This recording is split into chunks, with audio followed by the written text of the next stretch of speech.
الحمد لله رب العالمين والصلاة والسلام على سيد الأنبياء والمرسلين أما بعد فعن أبي هريرة رضي الله تعالى عنه قال قال رسول الله صلى الله عليه وسلم أمرت أن أقاتل الناس حتى يشهدوا أن لا إله إلا الله وأني رسول الله فإذا قالوها عصموا مني دماءهم وأموالهم إلا بحقها وحسابهم على الله.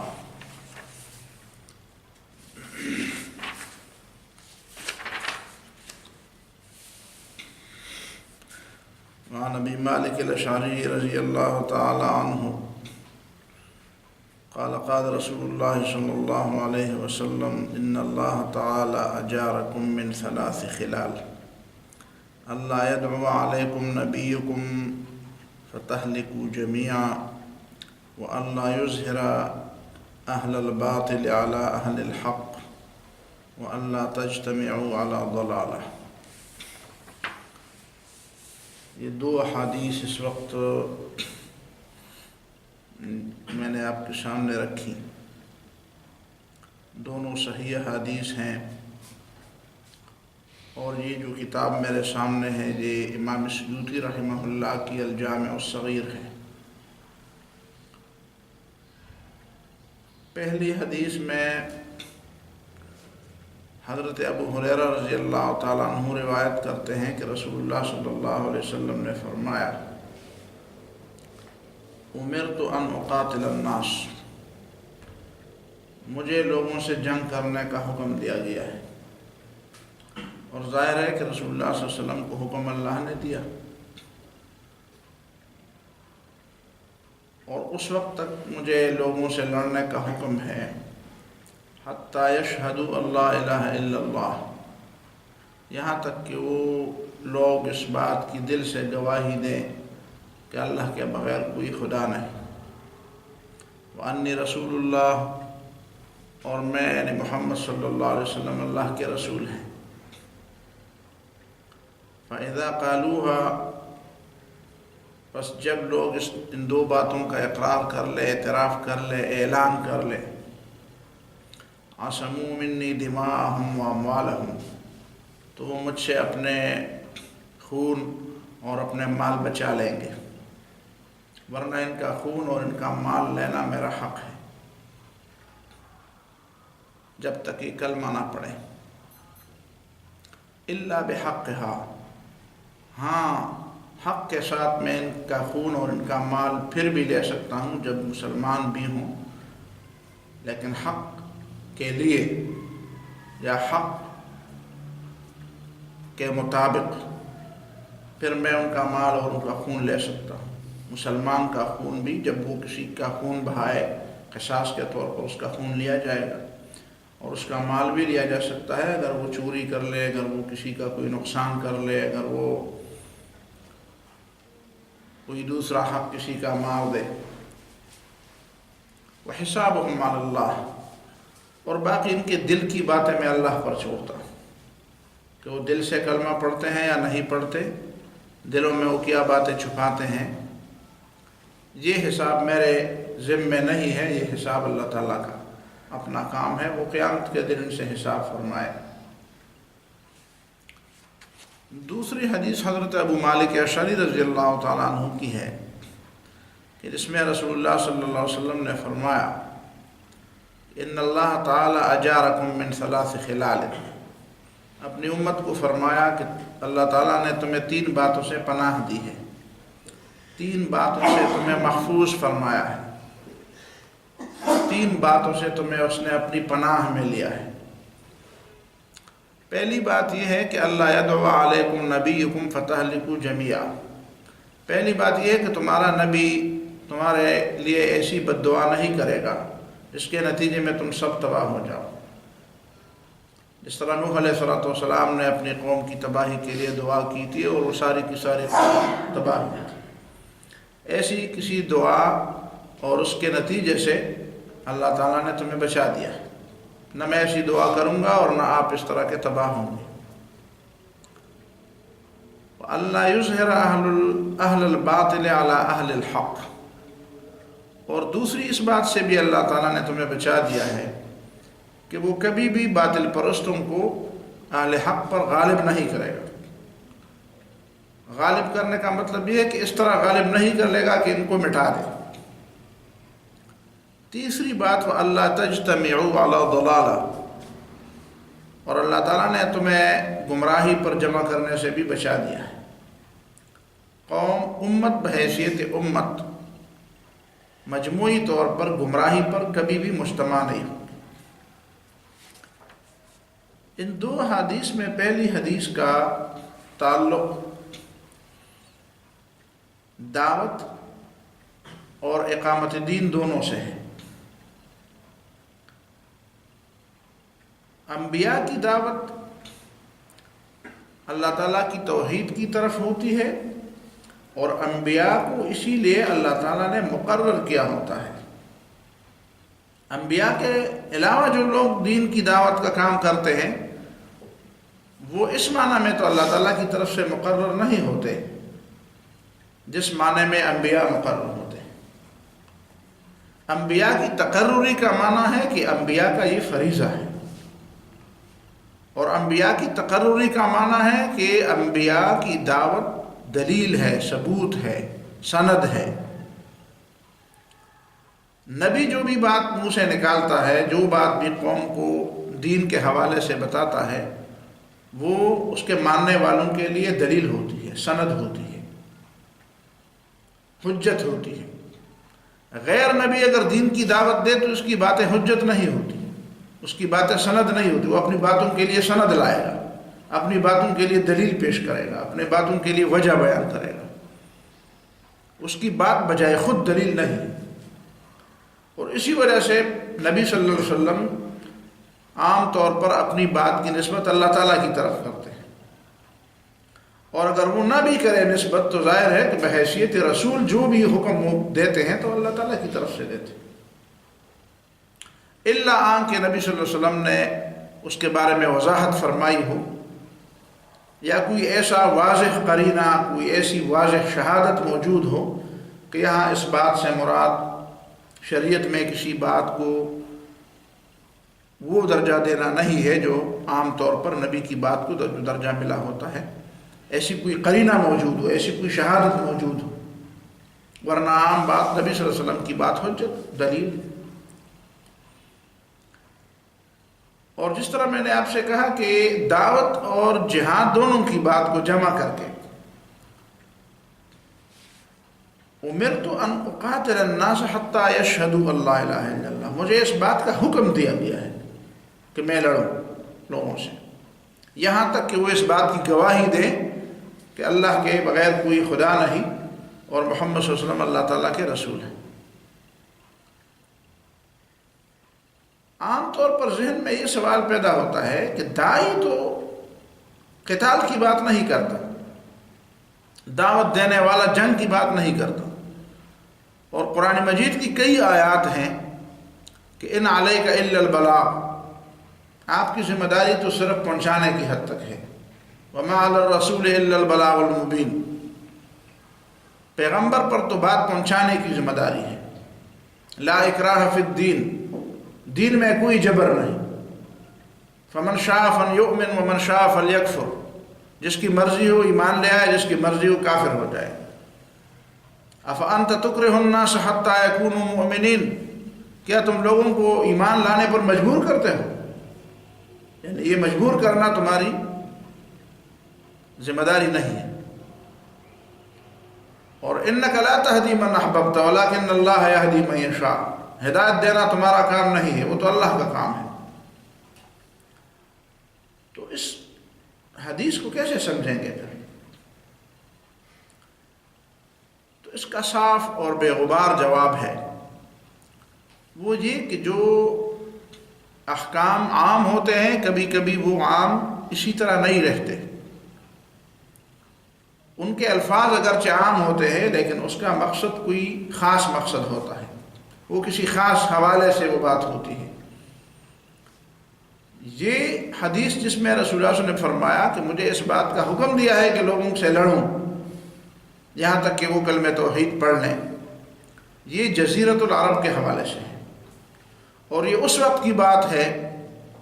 کہ جب رسول اللہ صلی اللہ علیہ وسلم پر سورہ توبہ کی جو آیات ہیں وہ آیات اتری تھی کہ براءۃ من اللہ ورسولہ الی الذین عاہدتم من المشرکین فسیحوا فی الارض اربعۃ اشہر واعلموا انکم غیر معجز اللہ، کہ جب مکہ معظمہ فتح ہوا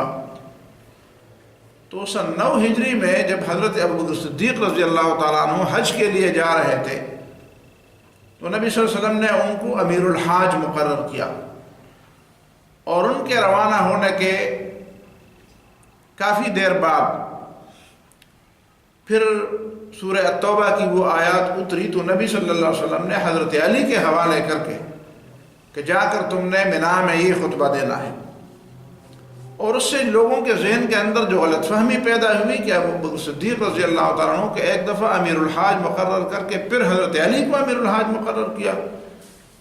تو بات یہ نہیں تھی، بات یہ تھی کہ امیر الحاج حاجیوں کے امیر تو ابوبکر صدیق رضی اللہ تعالیٰ عنہ ہی برقرار تھے، لیکن چونکہ عرب کسی اس طرح کے اعلان کو اعلان کرنے والے کی منہ سے سننا چاہتے تھے یا اس کے کسی قریبی رشتہ دار جو اس کا عزیز ہو، جو اس قریبی رشتہ دار ہو، جس طرح بھائی ہو یا چچا زاد ہو، اس کی زبانی سننا چاہتے تھے، تب وہ اس بات پہ اعتماد کرتے تھے۔ اور اس میں تو اس طرح کی بات تھی کہ مشرکین آئندہ کے لیے حج نہیں کریں گے، اور حج پہ جو لوگ آئیں گے وہ عریاں ہو کر طواف نہیں کریں گے،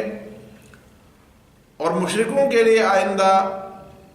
اس کا دروازہ بند ہے، حرمین کا دروازہ بند ہے، اور جو معاہدات جن لوگوں نے کبھی معاہدے کی خلاف ورزی نہیں کی ہے ان کے ساتھ تو معاہدہ باقی ہے،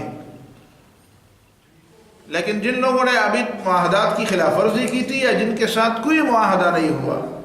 ان کے لیے 4 مہینے کی مہلت ہے، اور 4 مہینے کی مہلت کے اندر وہ اگر جزیرۃ العرب میں رہنا چاہیں تو ان کے لیے اسلام لانا لازمی ہوگا، اور اگر وہ جزیرۃ العرب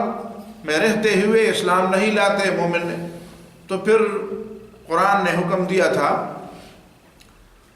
کہ فَإِذَا انْسَلَخَ الْأَشْهُرُ الْحُرُمُ، جب یہ 4 مہینے جو مہلت ان کو دی گئی یہ 4 مہینے گزر جائیں، فَاقْتُلُوا الْمُشْرِكِينَ حَيْثُ وَجَدتُّمُوهُمْ، تو پھر جہاں بھی پاؤ مشرکین کو قتل کرو۔ تو یہ اس حوالے سے بات ہے، ورنہ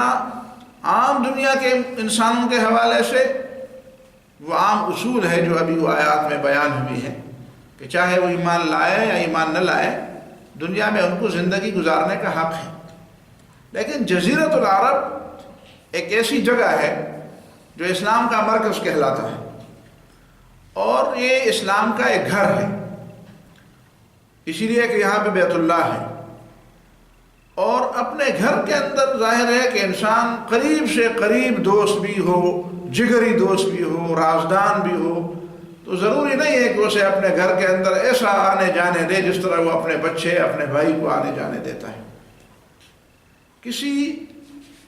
نظریے اور کسی فکر اور کسی نظام کا جو مرکز ہوتا ہے اس کے الگ قواعد و ضوابط ہوتے ہیں۔ دنیا میں ہم دیکھتے ہیں کہ کسی ملک کا جو دارالحکومت ہوتا ہے، دارالخلافہ ہوتا ہے، اس کے اور باقی علاقوں میں باقاعدہ فرق ملحوظ رکھتا ہے، باقاعدہ اس میں فرق ہوتا ہے۔ عیسائیت بھی اسی طرح کرتی ہے، عیسائیت جس جگہ پہ جس طرح آج کل ویٹیکن کو وہ اپنا مرکز بناتی ہے تو ویٹیکن کے جو قواعد ہیں وہ باقی یونان کے یا باقی اٹلی کے یا باقی برطانیہ اور امریکہ اور فرانس کے اور کینیڈا کے نہیں ہیں، اس کے لیے الگ ضوابط ہیں، الگ قوانین ہیں۔ تو یہ بنیادی بات ہے، اس پہ اکراہ کی بات نہیں آتی، اکراہ کی بات اس پہ لازم نہیں آتی۔ ویزا لے کر چند دنوں کے لیے غیر مسلم حدود حرم میں عارضی طور پر یا جزیرۃ العرب میں کچھ دنوں کے لیے وہ آ سکتے ہیں، لیکن مستقل رہائش ان کی وہاں پہ ممنوع ہے۔ یہ حدیث آج میں نے اسی لیے آپ کے سامنے رکھی کہ ایک تو آپ لوگوں کے ذہن میں یہ ساری چیزیں ہونی چاہیے کہ ایک تو جزیرۃ العرب کا نام ہمارے ذہن سے مٹ گیا ہے. یہ جو آل سعود کی حکومت آئی ہے انہوں نے جزیرۃ العرب کو مملکت سعودیہ کا نام دیا ہے. یہ نام تبدیل کرنا کوئی گناہ کبیرہ تو نہیں تھا، لیکن بہرحال سالہا سال سے 1200-1300 سال سے ایک پہچان تھی اس علاقے کی، اس پہچان کو اس نام کی وجہ سے برقرار رکھا جا سکتا تھا، اور وہ پہچان برقرار نہ رکھ سکا تو بہرحال یہ ایک نامناسب کام ضرور تھا. اگرچہ گناہ کبیرہ ہم اس کو نہیں کہیں گے، لیکن ایک نامناسب کام ضرور تھا. دوسری بات یہ ہے کہ جزیرۃ العرب کو اسلام کا، اور یہاں پہ صرف اور صرف اسلام کی بات اور اسلام کا غلبہ اور اسلام کی حاکمیت ہونی چاہیے. یہاں پہ کسی شخصی اور کسی کی ذاتی حاکمیت کی بات نہیں ہونی چاہیے. میں کوئی نئی وہ بحث تو نہیں چھیڑنا چاہتا، لیکن میں اتنا ضرور کہوں گا کہ سعودی کے حکمران اپنے خاندان اور اپنے ملک کے حوالے سے جس کے بھی مشورے پر عمل کرنا چاہیں، جس طرح وہ آج کل کر رہے ہیں، اپنے خاندان کے بارے میں وہ جس بھی بہانے سے اپنے بھائی بندوں کو گرفتار یا راستے سے ہٹانا چاہیں، وہ ٹھیک ہے، وہ ان کی اپنی اندرونی معاملات ہیں، ہم اس میں دخل نہیں دیں گے. لیکن جن معاملات کا تعلق حرمین سے ہو اور جن معاملات کا تعلق اس پاک سرزمین سے ہو جس کے اندر کسی مشرک کو مستقل رہنے کی اجازت نہیں ہے، اگر اسی پر کوئی حرف آتا ہے اور اگر اسی پر کوئی ایسا کوئی صورتحال بنتی ہے کہ ان کے کرتوتوں کی وجہ سے، ان کے غلط فیصلوں کی وجہ سے ان علاقوں کو کوئی خطرہ درپیش ہوتا ہے، تو وہ صرف نہ اسلام کے مجرم ہوں گے بلکہ وہ تمام دنیا کے مسلمانوں کے مجرم ہوں گے. اور پھر تمام دنیا کے مسلمانوں کے ذمہ دار لوگوں کا فرض بنتا ہے کہ وہ ان صاحبان کو، ان عمراء اور سلاطین اور ملوک اور شہزادوں کو سمجھائے کہ جہاں تک آپ کی ذات کا تعلق ہے آپ جانیں اور آپ کے فیصلہ جانیں. اگرچہ آپ کے فیصلے نہ عقل سے مناسبت رکھتے ہیں اور نہ سیاست سے اور نہ کسی سمجھ سے اور کسی تجربے سے، کہ ہمیشہ آپ دوسرے کی ڈکٹیشن پر اور دوسرے کے کہنے پر خود اپنے پاؤں پر کلہاڑے مار رہے ہیں، لیکن چلو کر رہے ہیں تو آپ کی مرضی. لیکن جہاں تک آپ کے کسی فیصلے کا تعلق حرمین کے تحفظ سے ہو یا ان کو کسی خطرے کے لاحق ہونے سے ہو، اور یا حرمین ہی نہیں جو جزیرۃ العرب کی سرزمین ہے اور خاص کر جو حجاز کی سرزمین ہے جس میں حرم مدینہ بھی واقع ہے، تو اس حوالے سے آپ کو اسی طرح کھلی چھوٹ نہیں دی جا سکتی،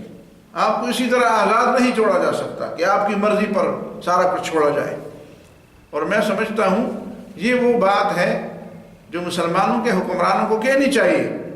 اور کھلے الفاظ میں کہنی چاہیے. اس میں فرقواریت کی بات نہیں ہوگی. ہمیں معلوم ہے کہ ایرانی بھی اس طرح کی باتیں کر رہے ہیں، لیکن یہ کسی شیعہ اور کسی سنی کے جھگڑے کی بات نہیں ہے. اور ہم یہ نہیں کہتے کہ کسی خاص فرقے کے حوالے کیا جائے. ہم سمجھتے ہیں کہ جو بھی 1300 سال 1400 سال سے مسلمان چلے آ رہے ہیں اور جن کو ابھی تک حج سے نہیں روکا گیا ہے، چاہے وہ مسلمانوں کے نزدیک بدعتی فرقے ہیں جس طرح شیعہ ہیں، گمراہ فرقے ہیں جس طرح شیعہ ہیں، یا وہ اہل سنت الجماعت میں شامل ہیں، ان تمام کے اجتماعی مشورے سے اس حوالے سے کوئی فیصلہ ہونا چاہیے، تاکہ آئندہ کے لیے پھر یہ کوئی نہ کہے کہ ہمیں پہلے سے اس کا علم نہیں تھا. عام طور پر سارے مسلمانوں کو علم ہے کہ حرمین کا تحفظ اور یہ باتیں ہم سنتے آ رہے ہیں، لیکن بہرحال صرف باتوں کی حد تک بات کافی نہیں ہے. جو حالات بتا رہے ہیں، جو حالات بن رہے ہیں اور جس کو ہم دیکھ رہے ہیں بچشم سر، اور اس کے جو عواقب اور نتائج پر ہم غور کر رہے ہیں، یہ بہت خطرناک حد تک آگے جانے والی بات ہے. لہذا ابتدا سے ہی اس کا کوئی مداوع ہونا چاہیے. باقی اس حدیث کے اندر جو یہ بات ہوئی ہے کہ فَإِذَا قَالُوهَا عَصَمُوا مِنِّي دِمَاءَهُمْ وَأَمْوَالَهُمْ، تو دماء اور اموال، ظاہر ہے کہ جب آپ لڑیں گے تو لڑنے میں خون بھی بہے گا اور غنیمت میں مال بھی ہاتھ آئے گا. جس طرح مسلمانوں کے اموال کافروں کے ہاتھ آ کر مسلمانوں کی ملکیت سے نکل گئے. اب مکہ معظمہ سے جن مسلمانوں نے ہجرت کی تو وہاں پہ ان کے جو گھر بار اور جو زمینیں اور جو جائیدادیں اور جو چیزیں تھیں وہ کافروں کے ہاتھ میں آ گئی اور مسلمانوں کے ہاتھ سے نکل گئی. اس لیے قرآن نے ان پر فقراء کا اطلاق کیا، للفقراء المہاجرین. یہ جو ہجرت کرنے والے لوگ یہ فقیر بن گئے. فقیر اس لیے بن گئے کہ اگر وہ مال ان کی ملکیت میں رہتا تو پھر یہ کیسے فقیر بنتے؟ ظاہر ہے کہ ہجرت کرتے ہوئے وہ مال ان کی ملکیت سے نکل گیا. تو اسی طرح لڑائی لڑتے ہوئے بھی جو مال مسلمانوں کا کافروں کے ہاتھ لگتا ہے وہ بھی ان کی ملکیت ہو جاتی ہے. تو مسلمانوں کے ہاتھ بھی جو کافروں کا مال لگتا ہے وہ مسلمانوں کی ملکیت بن جاتی ہے. اور الا بحقھا کا مطلب یہی ہے کہ ایک آدمی مسلمان ہوتے ہوئے بھی اس کے خون پر اللہ کا حق باقی رہتا ہے، اور ایک آدمی مسلمان ہوتے ہوئے اور کلمہ پڑھتے ہوئے بھی اس کے مال پر بھی اللہ تعالیٰ کا حق باقی رہتا ہے. حق وہ چیز ہے جو مسلمان کے خون اور مال سے بڑھ کر ایک چیز ہے، اور حق ہی وہ چیز ہے جس نے مسلمان کے خون اور مال کا احترام بتا دیا، سمجھا دیا، اس کا تحفظ کیا. تو اسی حق کے خاطر کسی مسلمان کا خون بھی بہایا جا سکتا ہے، اس کا مال بھی لیا جا سکتا ہے اگر وہ حق کے راستے میں رکاوٹ ہو. اگرچہ اس کے لیے اپنا ایک طریقہ ہے اور ہر شخص کو اس کا حق نہیں ہے کہ وہ اس پہ عمل کرنے کے لیے اپنے آپ کو آزاد سمجھے. اس کا وہ اصول ہے، اس کا ایک طریقہ ہے. یہ اجتماعیت کے معاملات ہیں اور اجتماعیت ہی ان معاملات کو حل کرے گی. اور وحسابہم علی اللہ کا مطلب ہے کہ اسلام آدمی کے اعتراف اور اقرار اور ظاہر پر فیصلہ کرتا ہے. دلوں کی باتیں اللہ کے علاوہ کوئی نہیں جانتا، اللہ کے بغیر کسی کو پتہ نہیں ہوتی، لہٰذا دلوں کے معاملات اللہ کے حوالے کرنے چاہیے. اور نبی صلی اللہ علیہ وسلم نے کئی حدیث میں بار بار اس بات کی تصریح کی ہے. ایک دفعہ حضرت علی رضی اللہ تعالیٰ عنہ تھے غالباً، اور دوسری جگہ پہ حضرت خالد رضی اللہ تعالیٰ عنہ. ان دونوں کے معاملے میں حضرت علی رضی اللہ تعالیٰ عنہ نے ایک شخص کے قتل کی اجازت لینا چاہی تو نبی صلی اللہ علیہ وسلم نے اس کی اجازت نہیں دی، اور نبی صلی اللہ علیہ وسلم نے فرمایا لعلہ یصلی، شاید وہ نماز پڑھتا. تو حضرت علی فرمانے لگے کئی ایسے لوگ ہیں جو نمازیں پڑھتے ہیں ان کے دل میں ایمان نہیں ہوتا. تو وہ تو ایمان کے جذبے سے انہوں نے بات کی. تو رسول اللہ صلی اللہ علیہ وسلم نے فرمایا انی لم اومر ان انقب عن قلوب الناس، مجھے اس بات کا مکلف نہیں بنایا گیا، مجھے اس بات کی اجازت نہیں دی گئی، مجھے اس بات کا حکم بھی نہیں دیا گیا کہ میں لوگوں کے دلوں کے راز ٹٹولوں. دل کے اندر کیا ہے، جب تک وہ بات ظاہر نہیں ہوتی اسلام اس پر کوئی حکم نہیں لگاتا، اور اسلام اس بات پر حکم لگائے گا جو اس سے ظاہر ہو جائے. دوسری حدیث جو میں نے آپ کے سامنے رکھی ہے، مختصر طور پر اس کا ترجمہ اور تشریح پیش کروں. ابو مالک اشعری رضی اللہ تعالیٰ عنہ نے اس امت کی خصائص کے حوالے سے نبی صلی اللہ علیہ وسلم کی حدیث نقل کی ہے کہ اس امت کی خصوصیت یہ ہے کہ ان اللہ تعالیٰ اجارکم من ثلاث خلال، اللہ تعالیٰ نے 3 باتوں سے تمہیں محفوظ فرمایا ہے اور تمہیں پناہ دی ہے. پہلی بات یہ ہے کہ اللہ یدعو علیکم نبیکم فتہلکوا جمیعا، تمہارا نبی ایسی دعا نہیں کرے گا، ایسی بد دعا تمہارے لیے. عربی زبان میں تو دونوں کو دعا کہتے ہیں، اور ہمارے اردو میں دعا اور بد دعا، یا پشتوں میں دعا اور خیرے.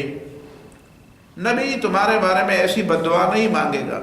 کہ تم سارے کے سارے تباہ ہو جاؤ، جس طرح حضرت نوح علیہ السلام نے دعا مانگی تھی. اس کا مطلب یہ ہے کہ ہماری امت مسلمہ جو ہے، جس طرح آخری بات ہے اس میں یہ ہوتی ہے، آخر نوح علیہ السلام نے اپنے قوم کی دشمنی میں تو ایسی دعا نہیں مانگی تھی نا. ظاہر ہے کہ وہ اس بات کے حقدار ہو گئے تھے جب انہوں نے حضرت نوح علیہ السلام کی دعوت کو ٹھکرایا اور بار بار ٹھکرایا اور صدیوں تک ٹھکرایا. تو ایسی صورتحال امت مسلمہ پر نہیں آئے گی کہ ان کی اکثریت یا غالب اکثریت یا سارے کے سارے نبی کی دعوت کو بالکل علی الاعلان ٹھکرا دیں. غلطیاں، کمزوریاں، غفلتیں اور گناہیں تو ہوتی رہیں گی، اور اس کے تدارک کا سلسلہ بھی جاری رہے گا، امر بالمعروف اور نہی عن منکر کا سلسلہ بھی جاری رہے گا، توبے کی تلقین بھی جاری رہے گی، اور نیکی کی طرف دعوت اور رغبت بھی جاری رہے گی، اور نیکی اور بدی کی لڑائی بھی جاری رہے گی. جنگ بھی جاری رہے گی نیکی اور بدی کے درمیان. لیکن یہ بات کہ ساری کی ساری امت پیغمبر کی دعوت کو علی الاعلان اور کھل کر ٹھکرائے، ایسی نوبت نہیں آئی. اور نبی صلی اللہ علیہ وسلم نے بد دعا کی بجائے اپنی امت کے لیے دعا فرمائی، اور اتنی دعائیں فرمائی ہیں کہ نبی صلی اللہ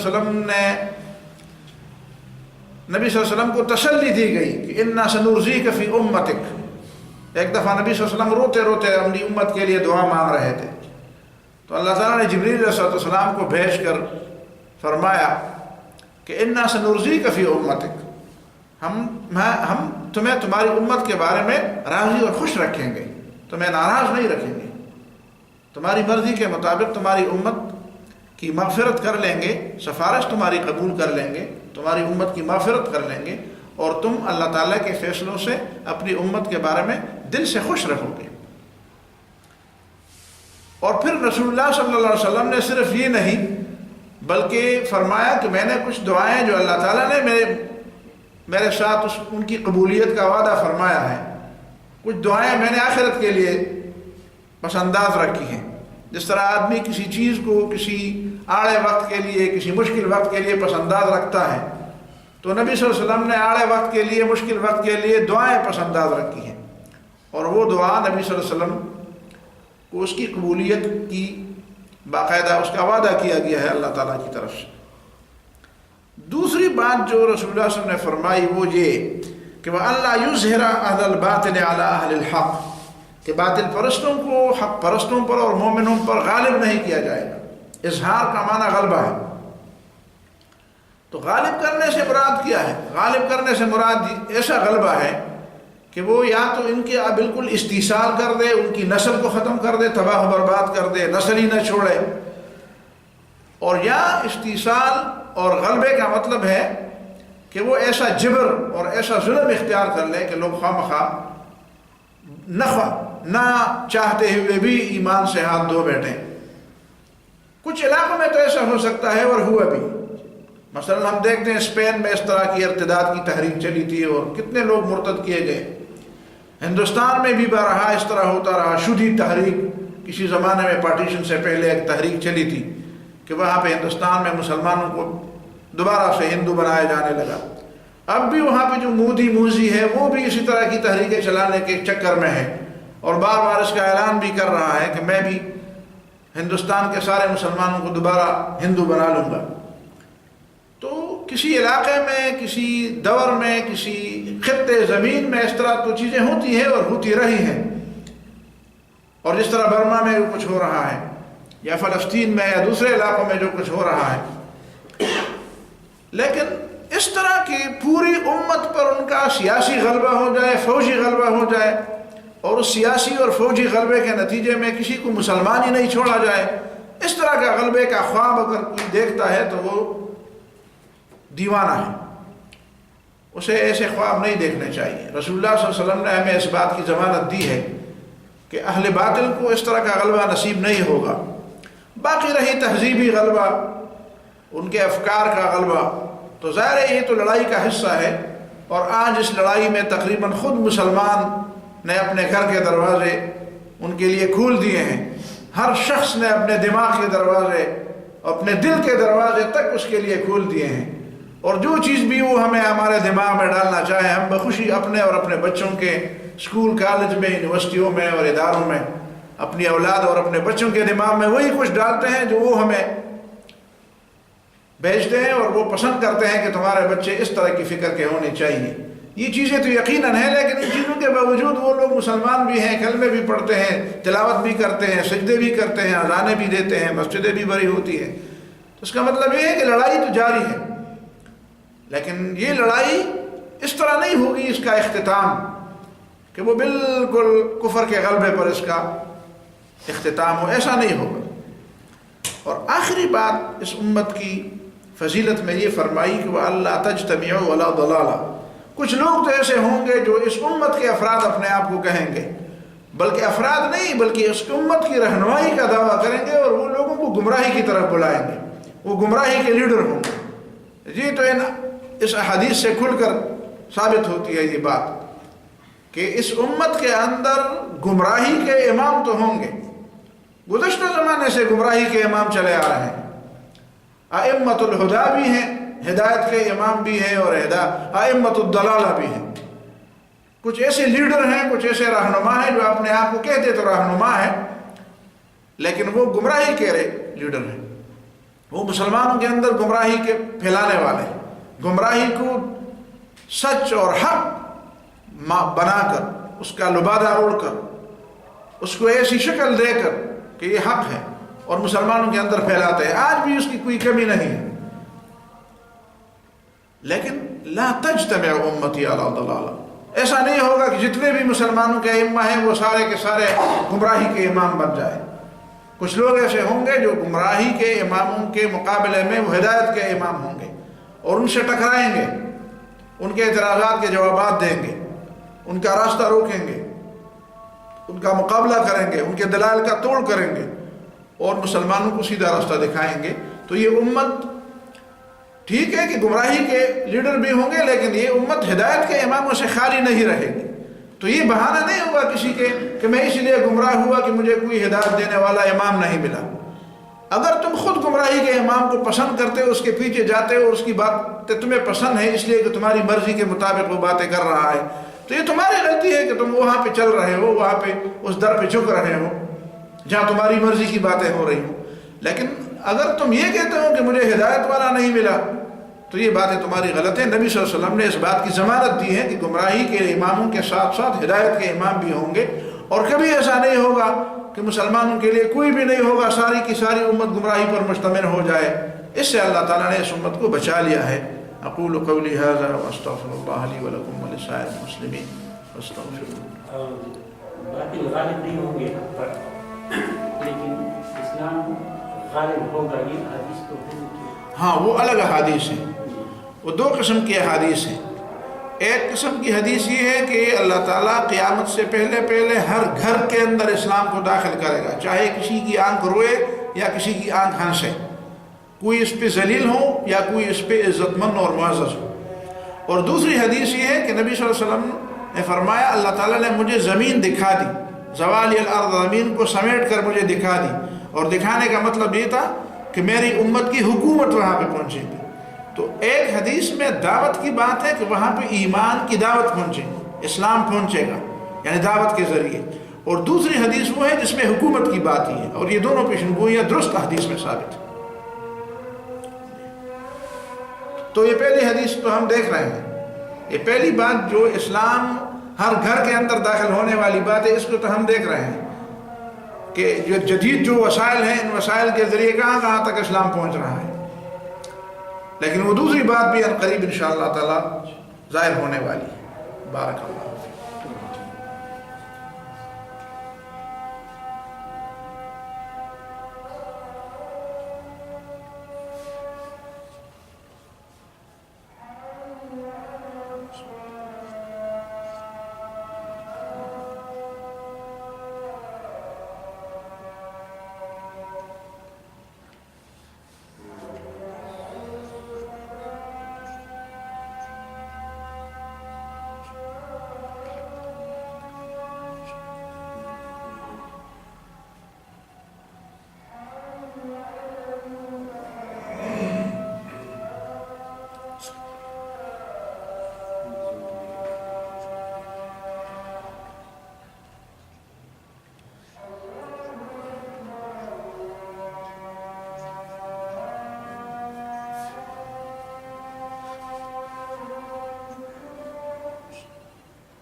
اللہ